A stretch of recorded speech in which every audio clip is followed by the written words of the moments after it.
Good afternoon, beloveds of Oneness. I am the conquering hand, speaking on behalf of Oneness to all beloved beings of itself.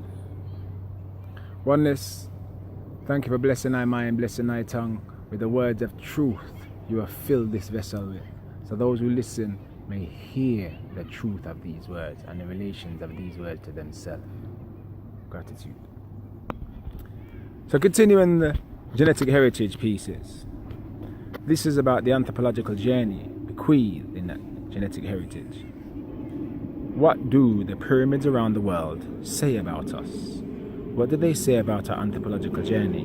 And what do they say about what's been hidden from us today? The deeds of those who still commit bad deeds against us today that we don't know about are hidden from us because of the truth these deeds speak of. The pyramids, where do they reside? All over the world, from China, Cambodia, through to South America. And we know they began in Syria, that they now call Egypt. Egypt, by the way, is old Greek for those of burnt face, like Ethiopia is old Italian for Abyssinia, and it says those of burnt face also. Very telling. Greco-Roman have the same word for two different lands, parts of a land, should I say. So, the beloved Chocolates I even laugh saying it. The beloved Conquistador de Chocolates, Dr. Ivan Van Septima, the beloved father of our people who passed away, R.I.P. beloved, and I know you live at one with the peace, you know? The beloved Ivan Van Septima, he wrote a book, though they came before Columbus. This book has many importances, but one of the importances of this book is that he did the archaeological research that put proof to the playstones of all the pyramids around the world being the same. Now, for any of you who know anything about architecture, you can tell the architect by playstones. So, Alkebu-Lan, or Syria, we now call Egypt, the oldest pyramids on the planet. We know they took, in some cases, up to 1,000 years to build, right? And we have pyramids all over the world, and the largest ones are in South America. Now, is it feasible or even plausible that a people who never had a high standing in a land, who never lived in a land for thousands of years, could build a pyramid within that land, which today is still the most significant structure in that land? Till today. Think about it. Is it plausible? Is it feasible that the people who invented paper, who then went around the world and built pyramids everywhere they resided, and remember, they didn't rule by conquering by blood. They ruled because of the way they presented themselves. These people bowed to them generally. I'll get to that another day. Is it plausible or feasible that after building these pyramids in other lands, obviously using maths, engineering, architecture, obviously using, and more, physics, much more, that they left behind no trace of their presence on these lands? Think about it. Not one book. They tell us today that the South Americans were not a writing people, but the pyramids are all over South America. And we know that those who built the pyramids invented paper and invented the process of keeping a diary through the process of repentance. So is it feasible, even plausible, that they never left a single word behind in these lands that they went to after they've been writing for thousands of years already, if not hundreds of thousands of years already? Think. So from China to South America, outside of Alkebu-Lan, and even within Alkebu-Lan, we have hundreds of thousands of years, or at a minimum, tens of thousands of years of writings, of artifacts that are hidden from us in their vaults. Because it's implausible, completely implausible, that those who invented paper and writing, invented the very system of writing, went to another land and didn't continue to write. Come on now. Secondly, who were the people of Assyria?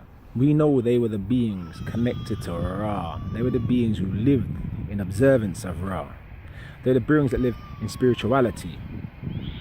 And we know that they lived in South America and all over the world, outside of Alkebu-Lan. But also in South America, you have something called the Olmec heads.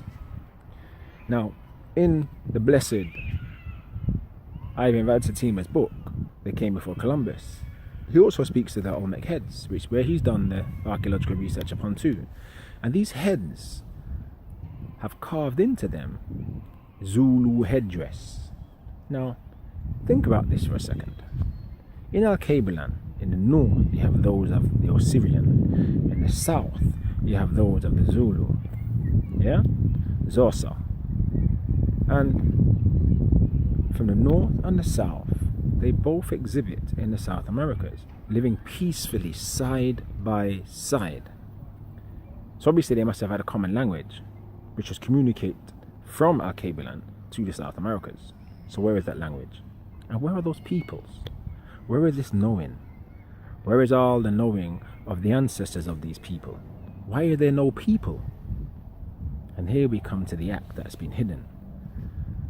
If our writings have never been spoken about, denied of their very existence, all the artifacts never spoken about, denied of their very existence, and today we have nobody in any parts of these world of our Alkebu-Lan genetic heritage who has had this knowing passed on to them from father to son or mother to daughter or parent to children.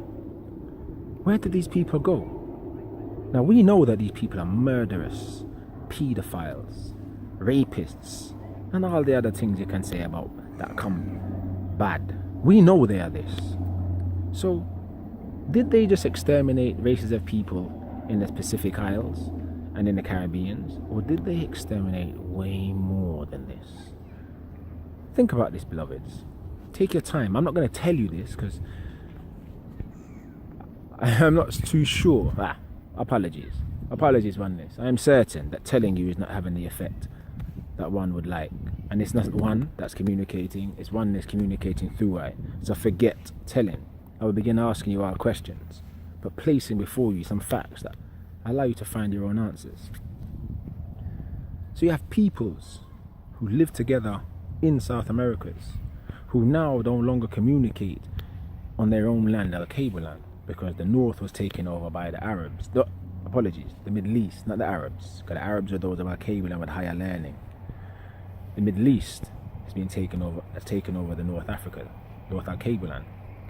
And the south was taken over by those Vikings, those murderous harlots.